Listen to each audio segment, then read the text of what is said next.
बिस्मिल्लाहिर्रहमानिर्रहीम। अस्सलामुअलैकुम अजीज स्टूडेंट्स। जी बेटा, आज हम करने वाले हैं मैथ आर्ट्स क्लास 9 में यूनिट नंबर 1 की एक्सरसाइज 1.5। कौन सी एक्सरसाइज? 1.5। क्वेश्चन नंबर 1 है find the value of x in the proportion 20:50 proportion 8:x।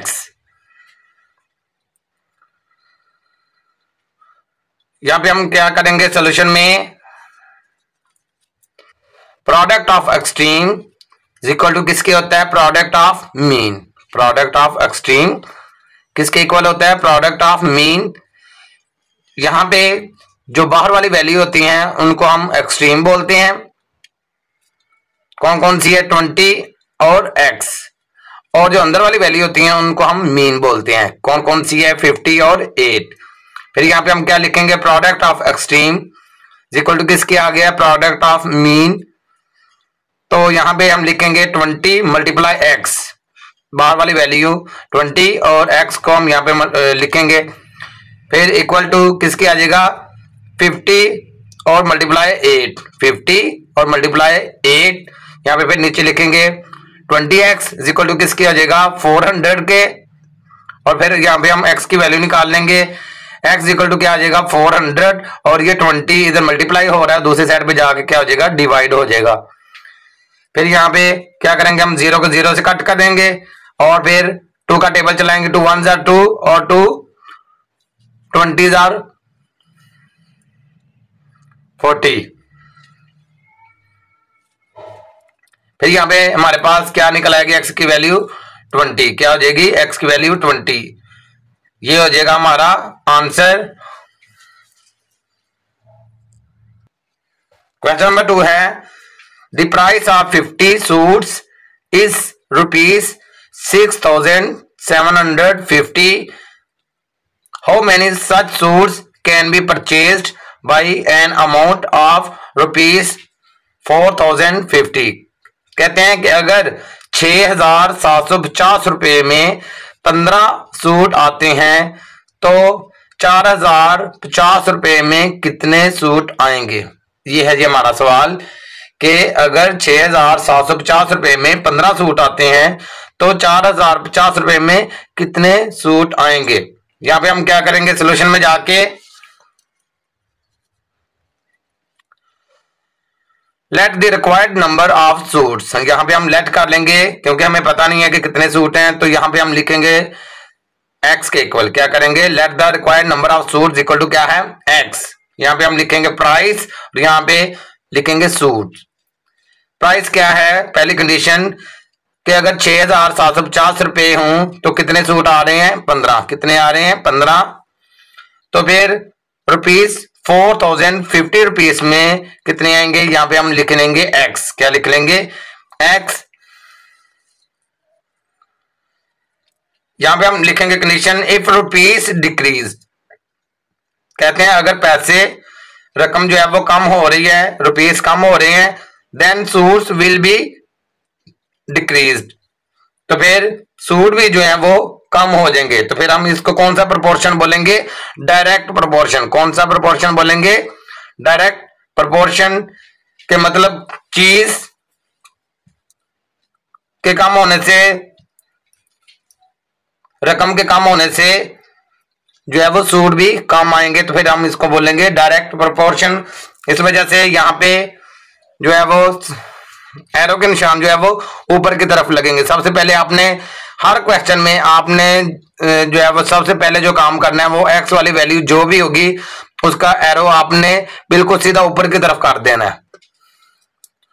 उसके बाद फिर जो दूसरी साइड पे जो वैल्यू है और उसके बाद आपने उसको क्या करना है जी? उसका कंपैरिजन करना है कि क्या हो रहा है यहाँ पे क्योंकि बोला गया था कि 6,750 रुपए में 15 सूट है तो फिर 4,050 रुपए में कितने आएंगे? तो हमने नजर आया कि यहाँ पे रकम ऊपर ज्यादा है तो सूट भी ज्यादा है और नीचे जब रकम कम हो जाएगी तो सूट भी कम हो जाएंगे। इसको हम बोलेंगे डायरेक्ट प्रोपोर्शन। क्या बोलेंगे? Direct proportion. जब डायरेक्ट प्रोपोर्शन होगा तो आपने क्या करना है, एक्स के सामने एक्स की वैल्यू ही लिखनी है, जो एक्स के सामने वैल्यू होगी वही आपने एक्स के सामने लिखनी है, और जो दूसरी साइड पे जो वैल्यू होगी वो आपने उसके सामने लिखनी है। इसको बोलते हैं डायरेक्ट प्रोपोर्शन। यहाँ पे फिर हम इसको हल करेंगे, क्या करेंगे, x ओवर 15 इक्वल टू क्या आ जाएगा, 4050 ओवर 6750। अब हम इसको सॉल्व करेंगे, x को एक साइड पे रखेंगे और 15 को दूसरी साइड पे जाके मल्टीप्लाई कर देंगे, इसकी कटिंग करेंगे। कटिंग करने के बाद हमारे पास जो रिक्वायर्ड सूट है वो क्या आ जाएंगे, क्योंकि हमने लेट किया था कि सूट जो है वो x है, तो x के सामने क्या आ जाएगा, 9 सूट्स क्या आ जाएंगे, 9 सूट्स। फिर हम यहाँ पे नीचे लिख देंगे 10 रिक्वायर्ड इक्वल टू क्या है, 9 सूट्स। कितने, 9 सूट्स के 4050 रुपए में 9 सूट जो है वो आएंगे। ये हो जाएगा हमारा आंसर। एक्सरसाइज 1.5 में बोर्ड में एक लाजमी सवाल जो है वो आता है, चाहे वो डिटेल में पूछ ले चाहे वो शॉर्ट में पूछ ले, तो एक सवाल जो है वो आपको इस एक्सरसाइज 1.5 में लाजमी बोर्ड के पेपर में नजर आएगा। तो आपने क्या करना है, इसको अच्छी तरह से जो है वो तैयार करना है, अच्छी तरह से इसकी तैयारी करनी है। आगे क्वेश्चन नंबर 3 है, a motorcycle covers 90 kilometre in 2 litres of petrol. कहते हैं कि अगर एक मोटरसाइकिल 90 किलोमीटर सफर तय करता है कितने, 2 लीटर पेट्रोल में, in how many litres of petrol will it cover 225 kilometre. कहते हैं फिर कितना पेट्रोल की जरूरत पड़ेगी अगर जो सफर है वो 225 किलोमीटर हो। अब देखें आपके सामने नजर आ रहा है कि 90 किलोमीटर के लिए 2 लीटर पेट्रोल की जरूरत थी, ठीक है। अब अगर सफर ज्यादा हो रहा है, 225 किलोमीटर हो रहा है, तो लाजमी सी बात है यहाँ पे पेट्रोल भी ज्यादा ही लगेगा। हम यहाँ पे सोल्यूशन में क्या लिखेंगे, let the required petrol litre equal to क्या आ जाएगा, एक्स। हमने यहाँ पे लेट कर लिया कि पेट्रोल जो है वो कितने लीटर है, वो एक्स है। यहाँ पे फिर हम एक साइड पे लिखेंगे डिस्टेंस और दूसरी साइड पे लिखेंगे पेट्रोल। पहली कंडीशन क्या है, पहली कंडीशन है कि 90 किलोमीटर जो है वो कितना पेट्रोल लगता है, यहाँ पे 2 लीटर। और फिर हम लिखेंगे दूसरी कंडीशन 225 किलोमीटर, और यहाँ पे क्या लिखेंगे, एक्स लीटर। क्या लिखेंगे, एक्स लीटर। अब यहाँ पे हम देखेंगे इफ डिस्टेंस इंक्रीज, अगर फासला जो है वो बड़ा है, ज्यादा हुआ है, then the petrol will be increase, तो फिर क्या होगा, पेट्रोल भी लाजमी तौर पर ज्यादा लगेगा, पेट्रोल भी जो है वो ज्यादा लगेगा। तो फिर हम क्या करेंगे, कम डिस्टेंस पर कम लीटर पेट्रोल लग रहा था, अब डिस्टेंस ज्यादा हो गया है तो यहाँ पे पेट्रोल भी ज्यादा लगेगा। तो फिर हम क्या करेंगे, डायरेक्ट प्रोपोर्शन, इसका नाम क्या रखेंगे, डायरेक्ट प्रोपोर्शन। डायरेक्ट प्रोपोर्शन में क्या होगा, आप जैसे मैंने आपको पिछले क्वेश्चन में भी बताया कि आपने सबसे पहले एक्स की वैल्यू जो है वो उसका एरो जो है वो आपने ऊपर कर देना है। हर सवाल में आपने यही मेथड अप्लाई करना है कि सबसे पहले एक्स वाली वैल्यू जो होगी ना, उसका एरो जो है वो आपने ऊपर की तरफ कर देना, और उसके बाद फिर दूसरी साइड पे उसका मुआवजना करना है, कंपैरिजन करना है उसका। तो उस हिसाब से अगर डायरेक्ट होगा तो आपने जो एरो का निशान एक्स वाली साइड पे लगाया है, आपने एरो का निशान बिल्कुल वैसे ही दूसरी साइड पे लगा देना है। और अगर इनडायरेक्ट या इनवर्स प्रोपोर्शन होगा तो आपने क्या करना है, इस एरो का निशान ऊपर की तरफ है तो दूसरी साइड पे आपने एरो का निशान उल्टी साइड पे कर देना, क्योंकि वहां पे इनडायरेक्ट प्रोपोर्शन में, इनवर्स प्रोपोर्शन में जो है वो क्या हो रहा होता है, अपोजिट साइड हो रही होती है। तो यहाँ पे आपने क्या करना है, यहाँ पे एरो का निशान आपने नीचे की तरफ कर देना है अगर इनडायरेक्ट प्रोपोर्शन होगा। यहाँ पे चूंकि डायरेक्ट प्रोपोर्शन था तो हमने क्या किया जी, दोनों एरो के निशान सेम कर दिए, ऊपर की तरफ कर दिए। अब यहाँ पे क्या करेंगे, x इक्वल टू क्या है, यहां पे लिखेंगे x ओवर 2 इक्वल टू क्या है, x के सामने मैंने बोला कि जो डायरेक्ट प्रोपोर्शन होगा उसमें x के सामने जो भी वैल्यू आपको नजर आ रही होगी आपने उसको सामने लिख देना। अब यहाँ पे 225 किलोमीटर नजर आ रहा है तो आपने x के सामने उसको लिख देना है 225, और नीचे 90 लिख देना है। अब हमने क्या करना है, इसको सॉल्व करना है। x को एक साइड पे रखें और 2 को उठा के दूसरी साइड पे मल्टीप्लाई कर दें। इसकी कटिंग करें। कटिंग करने के बाद आपके पास x की रिक्वायर्ड वैल्यू जो है वो निकल आएगी 5 लीटर। क्या निकल आएगी? 5 लीटर। और हमने क्योंकि लेट किया हुआ है x को पेट्रोल लीटर, तो यहाँ पे फिर हम लिखेंगे 10 रिक्वायर्ड पेट्रोल कितने लीटर है जी? 5 लीटर। क्या आ जाएगा? 5 लीटर। ये हो जाएगा हमारा answer.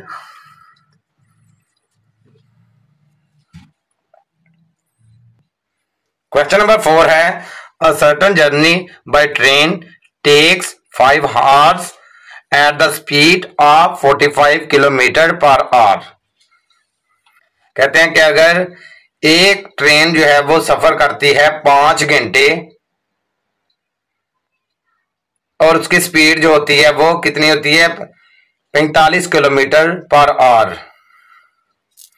What will be the speed of the train? कहते हैं कि स्पीड जो है वो कितनी करनी पड़ेगी to complete the same journey, कि एक जैसे ये जो है वो सफर के लिए इन 3 आवर्स, कि अगर 3 घंटों में वही सफर हमने 3 घंटों में करना होगा तो हमें स्पीड जो है वो कितनी करना पड़ेगी।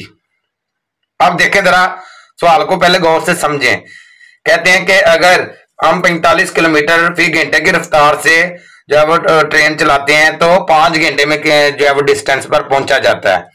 अब वो कह रहे हैं कि हमारे पास इस वक्त 3 घंटे हैं, तो किस हिसाब से हम जो है वो गाड़ी को चलाएंगे, ट्रेन को चलाएंगे कि हम जो है वो उस जो है मुतलका डिस्टेंस पर पहुंच जाए। तो इसका मतलब ये है कि अगर हमारे पास अब टाइम कम हो गया है, 5 आवर्स की जगह पे 3 आवर्स हो गए हैं, तो हमें स्पीड फिर ज्यादा करनी पड़ेगी। क्या करनी पड़ेगी? स्पीड ज्यादा करनी पड़ेगी। अब यहां पे हम लिखेंगे सॉल्यूशन, यहां पे लिखेंगे क्योंकि हमें स्पीड का नहीं पता कि कितनी स्पीड होनी चाहिए, तो हम यहां पे कर लेंगे let the required speed equal to क्या है? x। क्या है? x। यहां पे लिखेंगे आवर्स, यहां पे लिखेंगे स्पीड। पहली कंडीशन क्या है जी? 5 आवर्स और स्पीड कितनी होगी? 45 किलोमीटर। और दूसरी साइड पे क्या लिखेंगे? 3 आवर्स और यहां पे स्पीड क्या है जी? x kilometre per our. अब गौर से देखें, मैंने आपको बोला है कि आपने क्या करना है, x की वैल्यू जो है वहां पे आपने जो एरो का निशान बनाना है उसको आपने हर क्वेश्चन के में ऊपर की तरफ उसका जो है वो एरो कर देना है। उसके बाद फिर हम देखते हैं कि क्या है कंडीशन हमारे पास, क्या कौन सी बनी है। If number of hours decrease, देखें जरा, अगर घंटे कम हुए हैं देन स्पीड इंक्रीज, तो फिर हमें क्या करना पड़ेगा? स्पीड को ज्यादा करना पड़ेगा। क्या करना पड़ेगा? स्पीड को कम ज्यादा करना पड़ेगा। अब गौर से देखें कि आवर्स कम हो रहे हैं और स्पीड ज्यादा हो रही है, इसका मतलब क्या है? ज्यादा पर कम और कम पर ज्यादा होने चाहिए। तो यहां पे फिर हम कहेंगे कि ये इनडायरेक्ट प्रोपोर्शन है। कौन सा प्रोपोर्शन है? इनवर्स प्रोपोर्शन है, जिसको हम उल्टा प्रोपोर्शन भी बोलते हैं।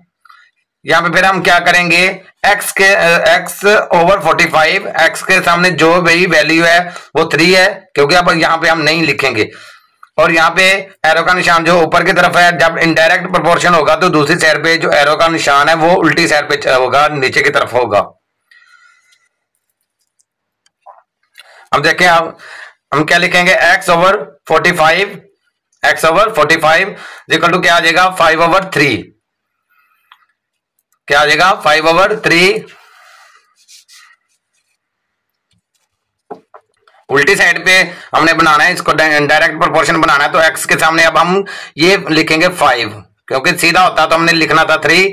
अब उल्टी साइड है तो हम लिखेंगे x के सामने 5, x ओवर 45 और x के सामने आ जाएगा 5 ओवर 3। अब हम क्या करेंगे? x की वैल्यू निकालेंगे।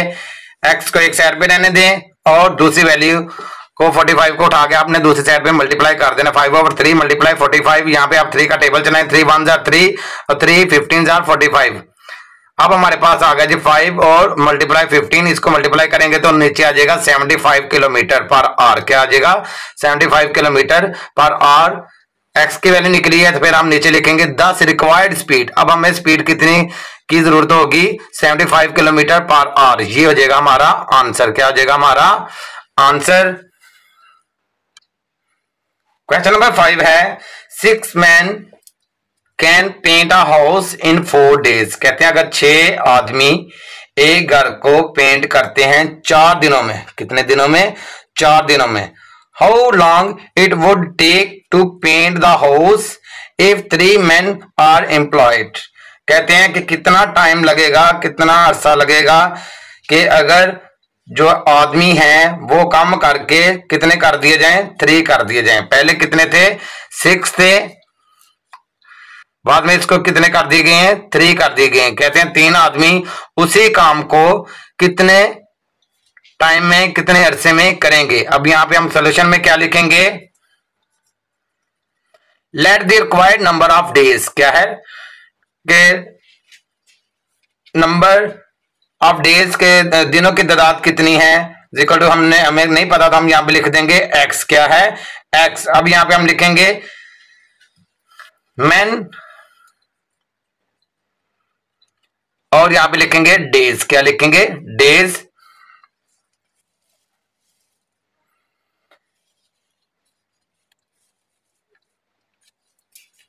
कितने हैं जी पहले कंडीशन में? 6 और कितने टाइम लगता है? 4 days। और यहां पे अब क्या हो गया? 3 है तो यहां पे क्या हो जाएगा? x। अब गौर से देखें, काम वही है, काम वही है। 6 आदमी 4 दिनों में कर रहे थे। अब कहा जा रहा है कि आपने 6 आदमी की जगह पे 3 आदमी काम पे लगाने हैं, तो वो फिर उसी काम को ज्यादा दिनों में करेंगे, उसी काम को ज्यादा दिनों में करेंगे, क्योंकि आदमी कम हो गए हैं, काम करने वाले कम हो गए हैं, तो फिर टाइम ज्यादा लगेगा। अब यहां पे लिखें condition, if number of man, if number of man, man की जमा क्या होती है? Man decrease then the number of days increase. अब देखें जरा, कहते हैं अगर आदमियों की तादाद कम हो जाएगी तो फिर दिनों की तादाद ज्यादा हो जाएगी। अब देखें एक साइड पे एक चीज कम हो रही है तो दूसरी साइड पे वो चीज ज्यादा, दूसरी चीज ज्यादा हो रही है, तो फिर हम इसको बोलेंगे इनडायरेक्ट प्रोपोर्शन। कौन सा प्रोपोर्शन है? Indirect proportion. आपने क्या करना है? एक्स वाली साइड पे एरो का निशान ऊपर की तरफ लगाना है और दूसरी साइड पे, क्योंकि यहाँ पे इनडायरेक्ट प्रोपोर्शन हो गया, तो आपने एरो का निशान नीचे की तरफ कर देना है। इसके हिसाब से उल्टी साइड पे आपने एरो का निशान जो है वो बना देना है। फिर हम इसको क्या करेंगे? x/4 इक्वल टू क्या आ जाएगा? 6/3। x/4 इक्वल टू क्या आ जाएगा? 6/3। x को एक साइड पे रहने दें और ये 4 को दूसरी साइड पे ले जाकर मल्टीप्लाई कर दें। क्या आ जाएगा? 6/3 मल्टीप्लाई 4। यहाँ पे 3 का टेबल चलाएं, 3 1 जार 3, 3 2 जार 6 और मल्टीप्लाई कर दें 4 से। यहाँ पे फिर क्या आ जाएगा? x equal to 8। क्या आ जाएगा? x equal to 8। अब नीचे हम लिखेंगे 10 the required number of days के दिनों की तादाद जो है वो कितने दिन लगेंगे? 8 days। कितने? 8 दिन जो है वो काम को खत्म करने के लिए लगेंगे अगर 3 आदमी होंगे। ये हो जाएगा हमारा आंसर। क्वेश्चन नंबर 6 है a manager plans to produce 100 bicycles with the help of 25 person working 4 hours daily. कहते हैं कि अगर एक मैनेजर ने एक मंसूबा बनाया है कि 100 बाइसिकल जो वो बनानी है, कितने आदमियों की मदद से? 25 आदमियों की मदद से। कितने घंटे काम करने से? 4 घंटे रोजाना काम करने से 100 बाइसिकल बनानी है 25 आदमियों ने। कितने आदमियों ने?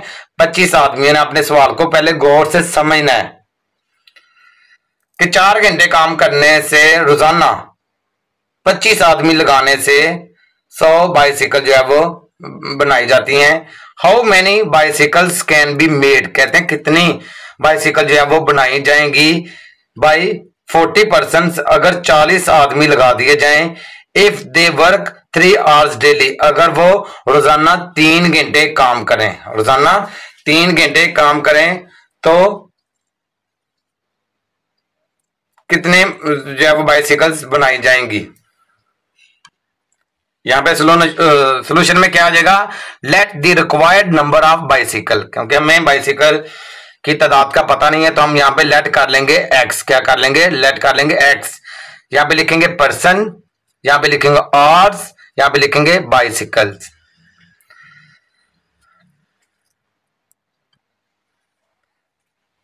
फर्स्ट कंडीशन में क्या है 25% और कितने घंटे काम करते हैं 4 आवर्स और कितने बाइसिकल बनती हैं 100। फिर दूसरी कंडीशन में क्या है कि 40% काम पे लगाए हैं और कितने घंटे वो काम करेंगे रोजाना 3 घंटे काम करेंगे और कितनी बाइसिकल जो है वो बनाएंगे। अब आपने गौर से समझना, ध्यान से समझना, यहाँ पे if number of hours decrease, आपने यहां पे क्या करना है कि एक चीज जो है वो कंडीशन को आपने, दूसरी कंडीशन को आपने यहां पे हाथ रख के यहां पे पहले आपने आवर्स को देखना है। क्या करना है, आवर्स को देखना है।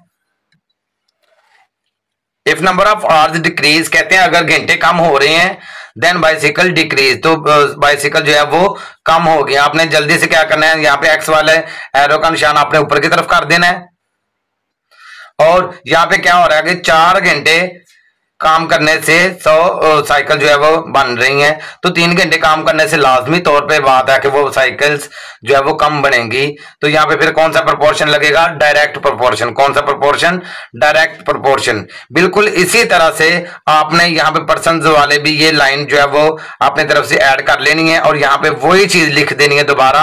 If number of person increase, यहाँ पे क्या हो जाएगा, लफ्ज इंक्रीज हो जाएगा। इसकी मैं बात कर रहा हूं पर्सन्स की। यहां पे आपने लफ्ज लिखना है if number of persons increase then bicycle will also increase. अगर आदमी ज्यादा लगाए जाएंगे तो बाइसिकल भी ज्यादा बनेगी। ये भी हो जाएगा आपका डायरेक्ट प्रोपोर्शन। आपने ये दोनों लाइन ने जो है वो नीचे दोबारा लिख लेनी है पर्सन्स के लिए, तो इसको भी आपने नाम दे देना है डायरेक्ट प्रोपोर्शन। जब डायरेक्ट प्रोपोर्शन होगा तो इसका मतलब ये है कि जिस तरह से इस एरो की साइड है ऊपर की तरफ, तो बाकी आर्स के भी ऊपर की तरफ हो जाएगी और पर्सन्स की भी ऊपर की तरफ हो जाएगी, क्योंकि यहाँ पे डायरेक्ट प्रोपोर्शन जो है वो काम कर रहा है। अब यहाँ पे हम क्या लिखेंगे, x इक्वल टू क्या आ जाएगा, x ओवर 100 इक्वल टू क्या आ जाएगा 3/4 मल्टीप्लाई 40/25। यहाँ पे आप x को एक साइड पे रहने दें और 100 को उठा के दूसरी साइड पे ले जाएं। क्या आ जाएगा 3/4 मल्टीप्लाई 40/25 मल्टीप्लाई 100। इसकी कटिंग करने के बाद आपके पास जो वैल्यू आ जाएगी x इक्वल टू 120। क्या आ जाएगी, x इक्वल टू 120। ये बाइसिकल्स 10 रिक्वायर्ड बाइसिकल, तो हमारे पास आंसर आ गया है कि कितनी बाइसिकल जो है वो बनाई जाएंगी 120। कितनी 120 बाइसिकल जो है वो बनाई जाएंगे। ये हो जाएगा हमारा आंसर। क्वेश्चन नंबर 7 है a factory makes 560 fans in 7 days with the help of 20 machines. कहते हैं कि अगर एक फैक्ट्री जो है वो 560 पंखे बनाती है कितने दिनों में, 7 दिनों में। कितनी मशीनों की मदद से, 20 मशीनों की मदद से। How many fans can be made in 12 days with the help of 18 machines. कहते हैं कि कितने पंखे जो है वो बनाए जाएंगे 12 दिनों में और कितने मशीनों की मदद से, 18 मशीनों की मदद से। यहां पे फिर हम क्या लिखेंगे, सॉल्यूशन में जाके solution let the required number of fans क्या है, let the required number of fans equal to क्या है x।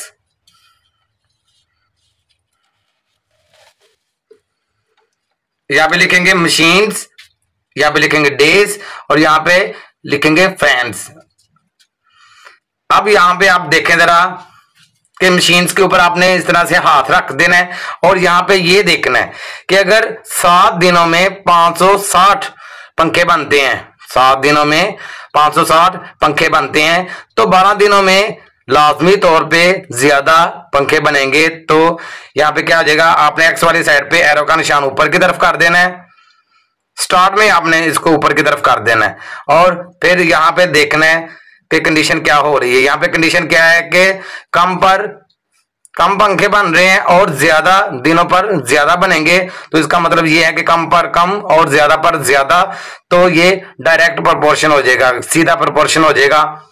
और फिर बिल्कुल आपने इस जब मशीन्स को देखना है तो आपने इस दरमियान वाले के ऊपर हाथ रख देना है और मशीन्स को देखना है।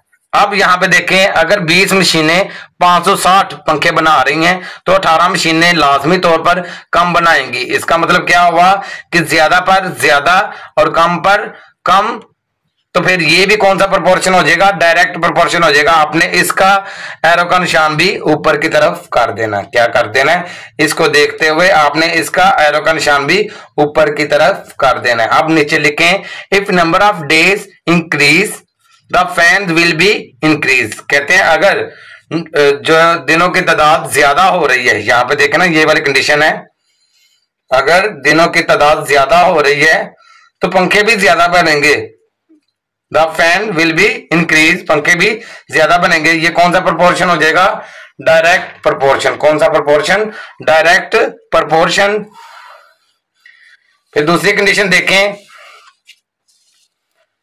If number of machines decrease. कहते हैं अगर मशीनें कम हो रही हैं, मशीनें कम हो रही हैं, if number of machines decrease then number of fans will also decrease. क्या आपने लिखना है यहाँ पे, विल आल्सो डिक्रीज, तो जो फैंस की तादाद है वो भी लाजमी तौर पर कम हो जाएगी। अगर मशीनें कम हो रही हैं तो पंखों की तादाद जो है वो भी कम हो जाएगी।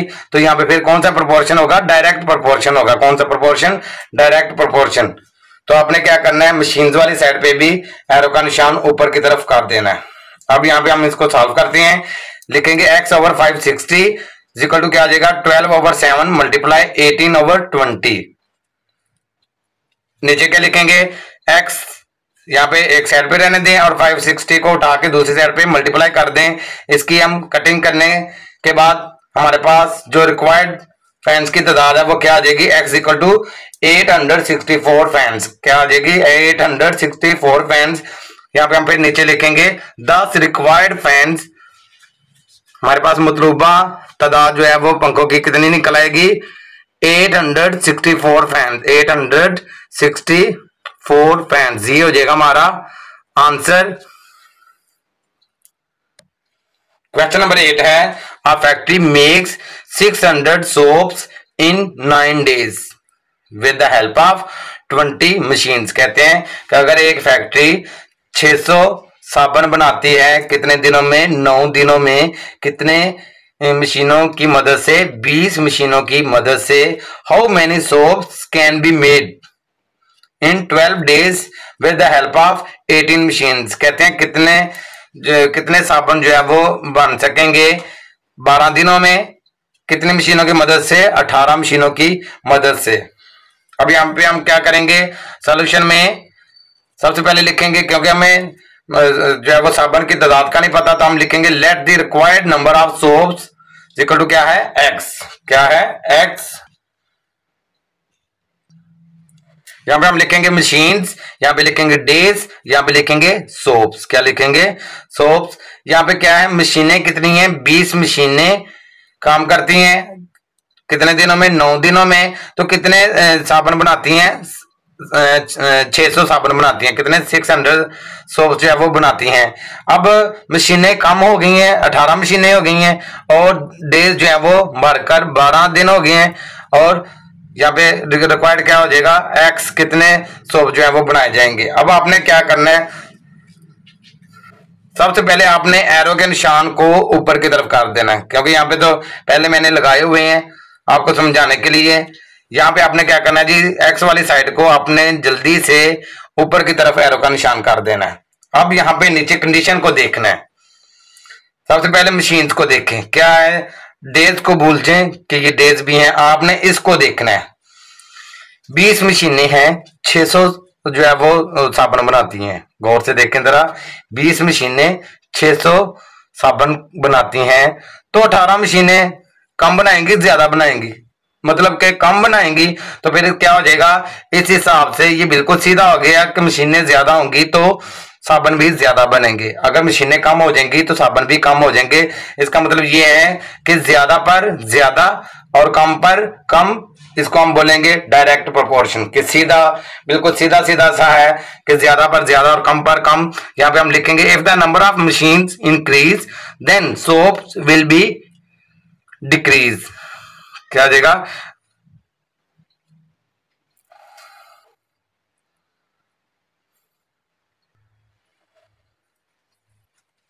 If the number of machines decrease, कि अगर मशीनें कम हो गई हैं, then soap will also decrease. क्या आ जाएगा?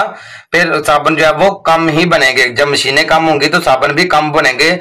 इसको हम बोलेंगे डायरेक्ट प्रोपोर्शन। कौन सा प्रोपोर्शन? Direct proportion. आपने डायरेक्ट प्रोपोर्शन में क्या करना है? एरो का निशान ऊपर की तरफ कर देना है। इसको देखते हुए, जैसे इसके साइड पे एरो का निशान ऊपर की तरफ बना हुआ है, तो इसको भी आपने डायरेक्ट करने के लिए एरो का निशान ऊपर की तरफ कर देना है। अब हम अगली कंडीशन को देखते हैं।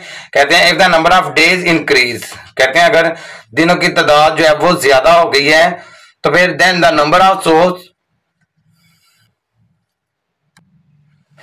If the number of days increase then the number of soap will also increase. क्या हो जाएंगे? कहते हैं अगर दिनों की तादाद ज्यादा हो गई है तो साबुन की तादाद भी ज्यादा हो जाएगी।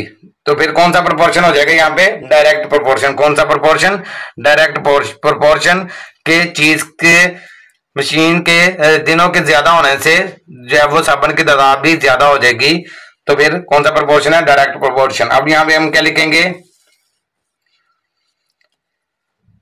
x ओवर 600 इक्वल टू क्या आ जाएगा? 18/20 मल्टीप्लाई 12/9।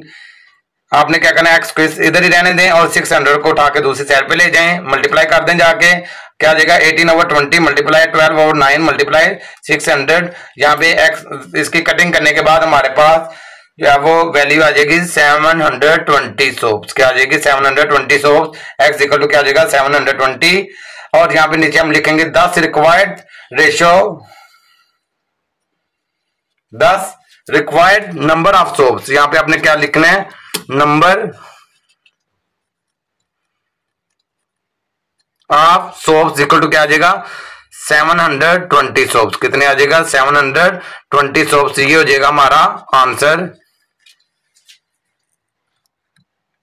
क्वेश्चन नंबर 9 है if the stay of 12 men for 20 days in a hotel cost ₹6,720।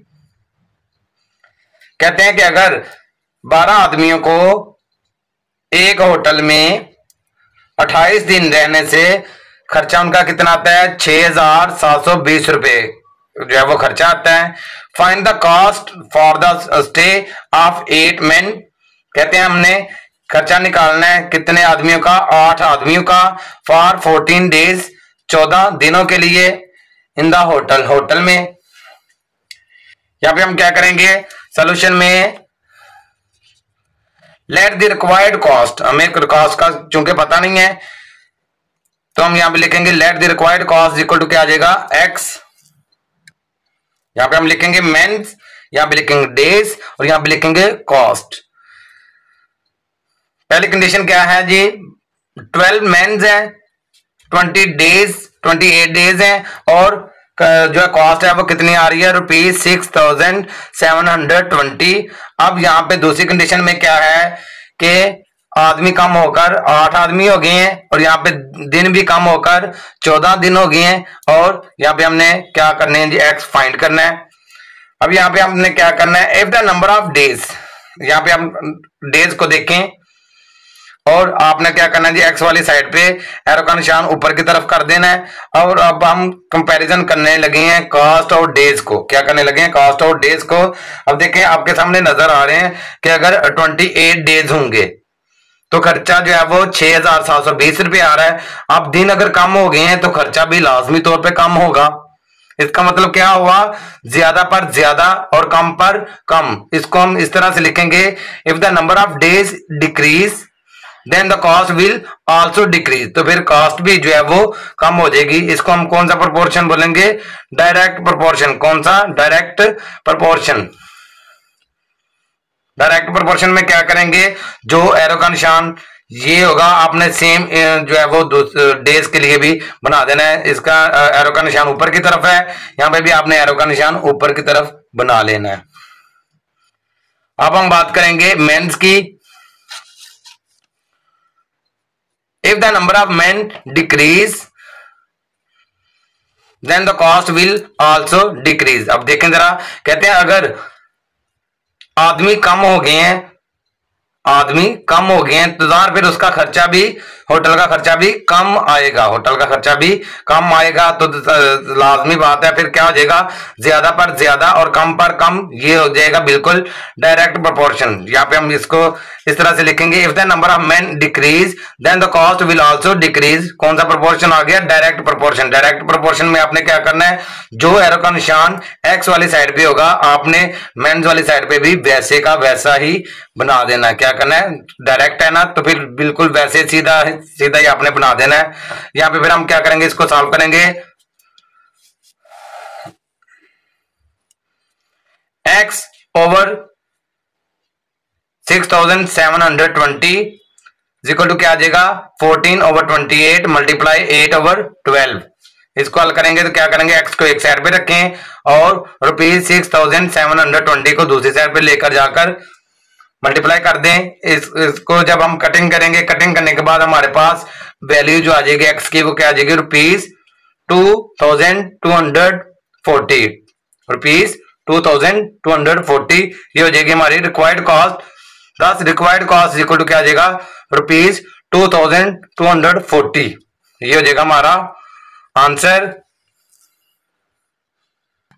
Question number 10 है, if the stay of 14 men for 8 days in a hotel cost ₹22,400। कहते हैं कि अगर 14 आदमी एक होटल में स्टे करते हैं, एक होटल में रुकते हैं, एक होटल में रहते हैं, कितने दिनों के लिए, 8 दिनों के लिए, तो उनका खर्चा जो है वो आता है 22,400 रुपीज। कितना आता है, 22,400 रुपये उनका खर्चा आता है। 14 आदमियों का 8 दिनों में कितना खर्चा आता है होटल का, 22,400 रुपये।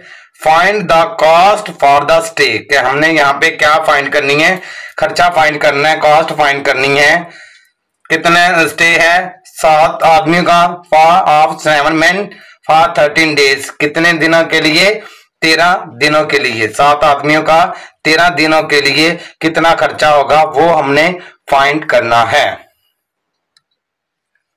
यहां पे हम लिखेंगे सबसे पहले सॉल्यूशन में, लेट द रिक्वायर्ड कॉस्ट, क्या है, लेट द रिक्वायर्ड कॉस्ट, क्योंकि हमें कॉस्ट का पता नहीं है तो हम यहां पे लिखेंगे x। क्या लिख देंगे, x। अब यहां पे लिखेंगे मेंस, यहां पे लिखेंगे डेज और यहां पे लिखेंगे कॉस्ट। पहली कंडीशन में क्या है, 14 आदमी है, 14 मैन, 8 डेज, और जो है वो कॉस्ट कितनी है, 22,400, 22,400। फिर दूसरी कंडीशन क्या है, आदमी कम होकर 7 हो गए हैं और डेज जो है वो 8 की बजाय 13 हो गए हैं, और कॉस्ट जो है वो हमने फाइंड करनी है। अब यहाँ पे आपने क्या करना है जी, डेज को देखें, ठीक है। सबसे पहले आपने एक्स वाली जो है वो साइड को ऊपर की तरफ कर देना है, एक्स वाले एरो को आपने ऊपर की तरफ कर देना है। फिर हमने डेज का कंपैरिजन करना है कॉस्ट के साथ। अब देखें, अगर 8 दिनों का खर्चा जो है वो 22,400 रुपये है, 8 दिनों का खर्चा 22,400 रुपये है, तो 13 दिनों का खर्चा लाजमी तौर पर ज्यादा ही होगा। क्या होगा, ज्यादा ही होगा। इसका मतलब क्या है, कम दिन है तो कॉस्ट कम है, दिन ज्यादा है तो कॉस्ट ज्यादा है। तो इसका मतलब क्या हुआ कि ये डायरेक्ट प्रोपोर्शन है। इसको हम जो है वो वर्डिंग में किस तरह से लिख सकते हैं, if the number of days increase, कहते हैं अगर दिन ज्यादा हो गए हैं, then cost will also increase, तो कॉस्ट जो है वो जो खर्चा है वो भी ज्यादा हो जाएगा। तो फिर हम कौन सा प्रोपोर्शन यहाँ पे लिखेंगे, डायरेक्ट प्रोपोर्शन। कौन सा proportion, direct proportion. Direct proportion में आपने एरो का निशान कॉस्ट को देखते हुए जैसे वहां पे है वैसे ही आपने इसको यहाँ पे भी लगा देना है, ऊपर की तरफ एरो का निशान कर देना है। फिर हम इसको देखते हैं जी मेंस क्या है। अगर मेंस 14 है तो कॉस्ट 22,400 रुपए है। अगर आदमी कम हो गए हैं तो लाजमी तौर पर कॉस्ट भी कम होगी। क्या होगी? कॉस्ट भी कम होगी। यहाँ पे हमने ये देखा कि 14 आदमियों पर 22,400 खर्चा है, तो 7वां आदमी पर कम होगा, तो इसका मतलब ये हुआ कि ज्यादा पर ज्यादा हो रहा है और कम पर कम। तो ये भी बिल्कुल फिर सीधा ही प्रोपोर्शन होगा, डायरेक्ट प्रोपोर्शन ही होगा। तो हम क्या करेंगे, एरो का निशान इसको देखते हुए मेंस का भी ऊपर की तरफ कर देंगे। अब हम इसको वर्डिंग में किस तरह से लिख सकते हैं? वर्डिंग में लिखने के लिए हम यहां पे लिखेंगे if the number of men decrease, अगर आदमी कम हो रहे हैं, then the cost will also decrease, तो फिर खर्चा भी कम होगा। यहाँ पे हम लिखेंगे डायरेक्ट प्रोपोर्शन। यहाँ पे अपने लिखने के बाद यहाँ पे एरो का निशान जो ऊपर हमने बनाया है वो अपने बिल्कुल डायरेक्ट प्रोपोर्शन के हिसाब से ऊपर की तरफ बना देना है। फिर यहाँ पे हम इसको सॉल्व करेंगे। क्या करेंगे, x over 22,400 is equal to क्या आ जाएगा, 7 ओवर 14 मल्टीप्लाई 13 ओवर 8। अब यहाँ पे हम x को एक साइड पे रखेंगे और जो नीचे वैल्यू है इसको हम दूसरी साइड पे ले जाकर मल्टीप्लाई कर देंगे। इसकी कटिंग करने के बाद हमारे पास x की वैल्यू निकल आएगी 18,200। क्या निकल आएगी? 18,200। ये हो जाएगी हमारी रिक्वायर्ड कॉस्ट। यहाँ पे हम नीचे लिखेंगे 10 रिक्वायर्ड कॉस्ट इक्वल टू क्या है, 18,200। ये हो जाएगा हमारा आंसर। क्या हो जाएगा हमारा आंसर? क्वेश्चन नंबर 11 है 14 cows consumes 63 kg of hay in 18 days। कहते हैं कि 14 गाय जो है वो कितनी खुराक इस्तेमाल करती हैं? 63 kg खुराक इस्तेमाल करती है कितने दिनों में? 18 डेज में, 18 दिनों में। हाउ मैनी काउज, कहते हैं कितनी जो है वो गाय होंगी, विल ईट के वो खुराक खाएंगी 770 kg 770 kg ऑफ ए खुराक इन 28 डेज 28 दिनों में 770 kg खुराक जो है वो कितनी गाय जो है वो खाएंगी एट सेम रेट। आपने क्या करना है इस एक्सरसाइज में, जहां पे इफ आ जाए या सेम आ जाए तो आपने जल्दी से समझ लेना है कि यहाँ पे चीज जो है वो दूसरी साइड पे ऊपर या नीचे हो रही है। क्या हो रही है? ऊपर या नीचे हो रही है। अगर इस तरह की सिचुएशन हो तो यहाँ पे फिर हम इनडायरेक्ट प्रोपोर्शन को जो है वो देखेंगे, उस पर गौर करेंगे। यहाँ पे सोल्यूशन में क्या आ जाएगा, late the required number of cows, क्या आ जाएगा कि जो है वो गाय की तादाद जो है वो कितनी है, हमें नहीं पता। हम यहाँ पे लिख देंगे x, यहाँ पे लिखेंगे खुराक क्या है,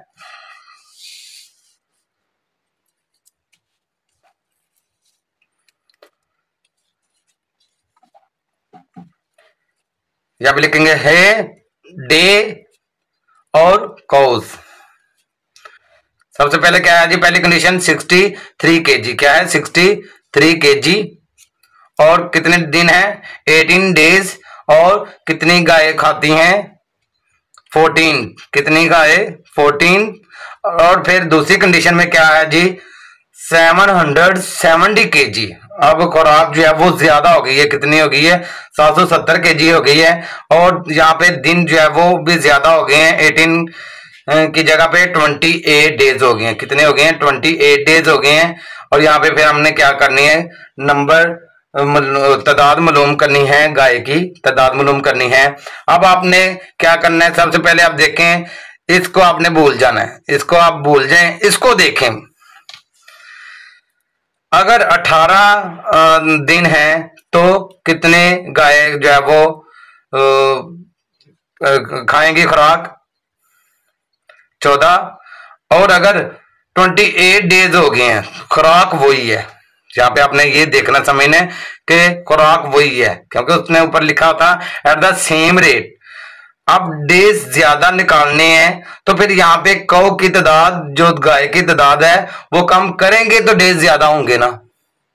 ठीक है, आपने यहाँ पे ये चीज समझनी है कि यहाँ पे जो है वो पहले 18 दिन गुजारे जा रहे हैं, कितने गाय, 14 गाय से, ठीक है, 14 गाय से 18 दिन जो है वो गुजर सकते हैं। अब हम कह रहे हैं कि दिन अपने ज्यादा गुजारने हैं, दिन जब ज्यादा गुजारेंगे तो दूसरी साइड पे हम कहेंगे कि फिर आपको कहो की तादाद, जो गाय की तादाद है उसको कम करना पड़ेगा। तो इसका मतलब क्या होगा, आपने एक्स वाली साइड को जो है वो एरो का निशान ऊपर की तरफ पहले नंबर पे ही कर लेना है, और फिर आपने जब इसका कंपैरिजन किया तो हमें क्या महसूस हो रहा है कि यहाँ पे दिन कम थे तो जो है वो गाय इतनी थी, अब दिन अगर ज्यादा हो रहे हैं तो गाय हमें कम करनी पड़ेगी। तो इसका मतलब क्या है, कम पर ज्यादा और ज्यादा पर कम, उल्टा हो रहा है ना। तो यहां पे हम क्या करेंगे, एरो का निशान उल्टी साइड पे बनाएंगे, इसको हम क्या बोलेंगे, इनडायरेक्ट प्रोपोर्शन। क्या बोलेंगे, इनडायरेक्ट प्रोपोर्शन। इसको हम वर्डिंग में कैसे लिखेंगे, if the number of days increase, कहते हैं अगर दिनों की तादाद ज्यादा हो रही है, the number of cows decrease, तो क्या होगा, गाय की तादाद कम होगी। अगर दिन ज्यादा होंगे तो गाय की तादाद कम होगी। कौन सा प्रोपोर्शन है यहाँ पे, इनडायरेक्ट प्रोपोर्शन। कौन सा है, इनडायरेक्ट प्रोपोर्शन। हमने एरो का निशान भी लगा लिया। अब हम देखते हैं जी खुराक को, खुराक कितनी है जी, 63 kg 14 गाय खाती हैं, कितनी, 14 गाय के लिए काफी है।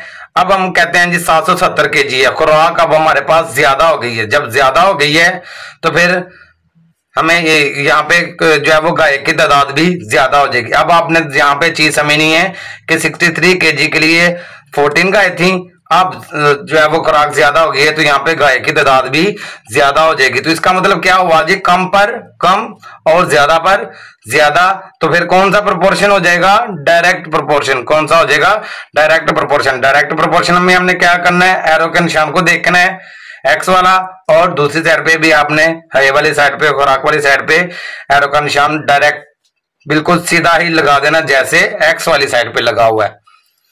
इसको हम वर्डिंग में लिखना चाह रहे हैं, कैसे लिखेंगे, इफ द है इंक्रीज, कहते हैं अगर खुराक ज्यादा हो रही है, देन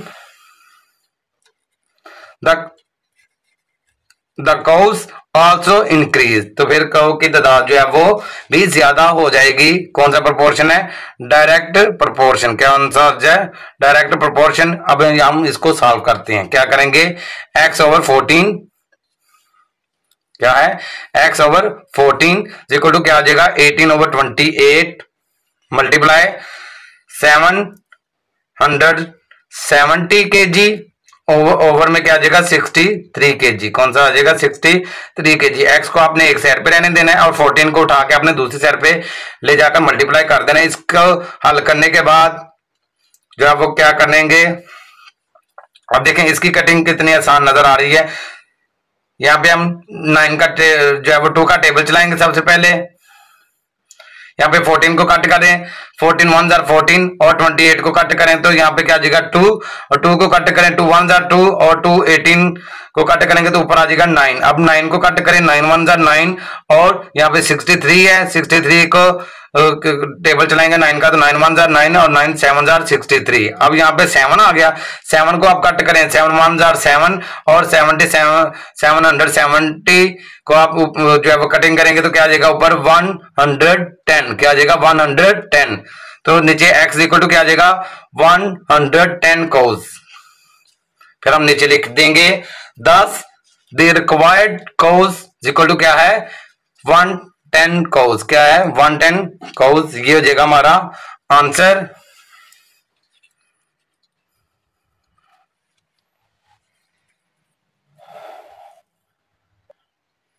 क्वेश्चन नंबर 12 कौन सा है, एक्सरसाइज 1.5 का क्वेश्चन नंबर 12।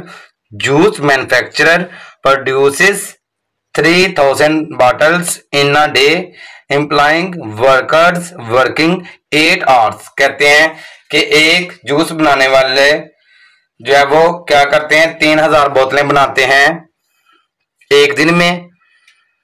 कितने घंटे काम करने से, 8 घंटे काम करने से, 8 घंटे काम करने से 300 बोतल बोतलें बनाते हैं एक दिन में। Find the number of bottles manufactured when he employees 18 workers working 6 hours.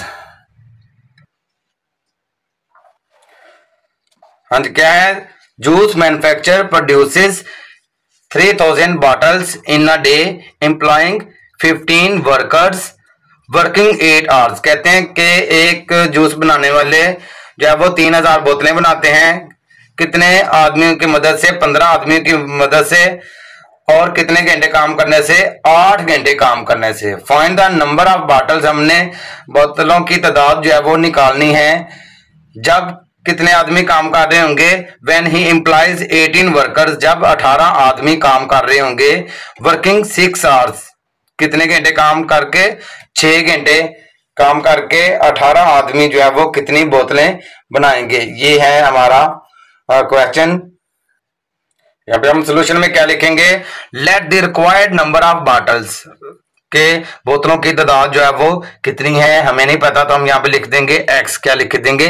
x। यहाँ पे हम लिखेंगे वर्कर्स, यहाँ पे लिखेंगे आवर्स, यहाँ पे लिखेंगे बॉटल्स। कितने वर्कर्स हैं पहले कंडीशन में? 15। और कितने घंटे काम करते हैं? 8 आवर्स काम करते हैं। और कितने जो है वो बॉटल्स बनाते हैं? 3000 जो है वो बॉटल बनाते हैं। फिर यहाँ पे दूसरी कंडीशन क्या है कि 15 वर्कर की जगह पे 18 वर्कर हो गए हैं। कितने हो गए हैं? 15 वर्कर्स की जगह पे 18 वर्कर्स हो गए हैं। और 8 आवर्स की जगह पे 6 आवर्स हो गए हैं। और बोतल जो है वो कितनी बनेगी? हमने यहाँ पे लिख दिया x। अब आपने क्या करना है?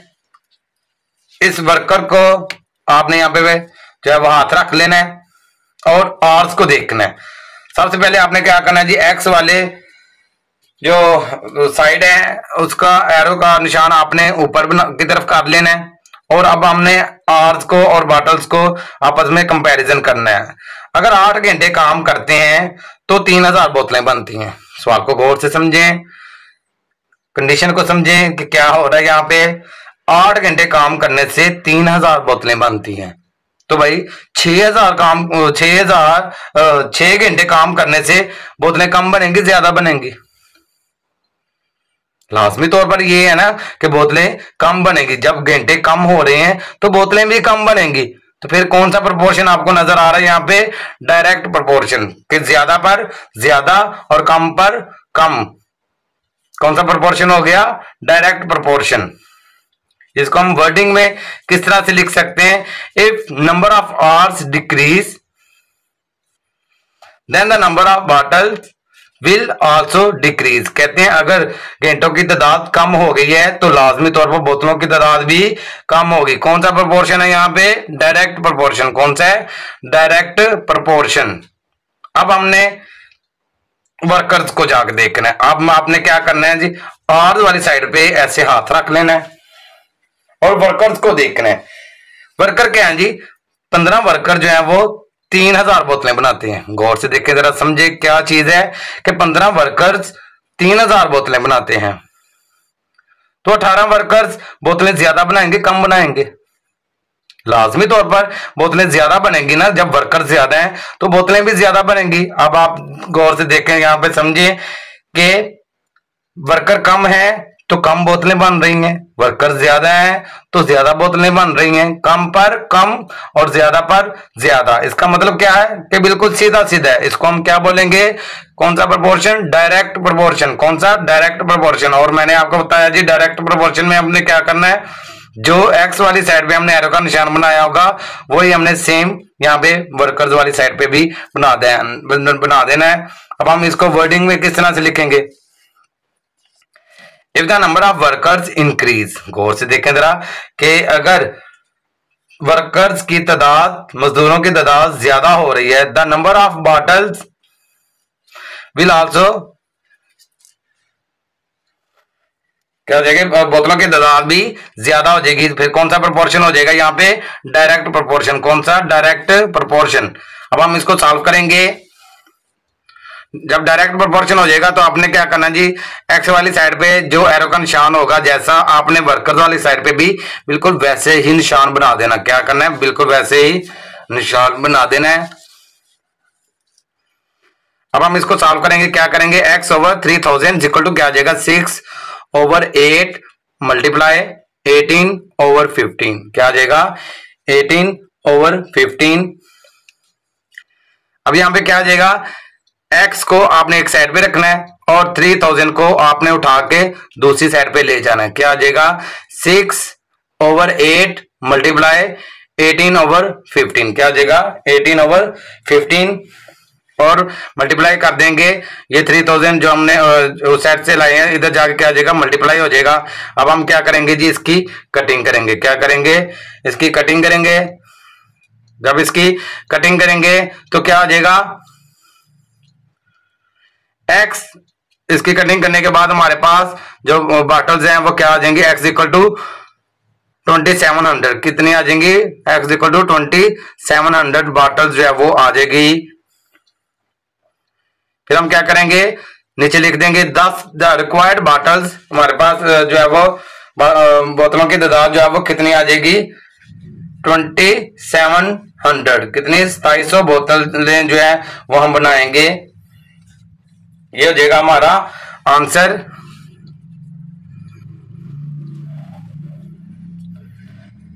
जी बेटा आज हमने एक्सरसाइज की है 1.5 मैथ आर्ट्स क्लास 9th। उम्मीद है कि आप सबको इसकी अच्छी तरह से समझ आई होगी। इंशाल्लाह नेक्स्ट मुलाकात होगी नए लेक्चर नए वीडियो के साथ। तब तक अपना ख्याल रखिएगा और अगर आपको वीडियो अच्छी लगी हो, समझ आई हो, तो आपने लाइक और कमेंट लाजमी करना है और हमारे चैनल बासत साइंस एकेडमी को सब्सक्राइब कर देना है और उसके साथ लगा बेल आइकन को भी आपने प्रेस कर देना है ताकि हमारे आने वाली जो वीडियो हैं वो आप तक बर वक्त पहुंच सकें। अपनी दुआओं में याद रखिएगा। अल्लाह हाफिज।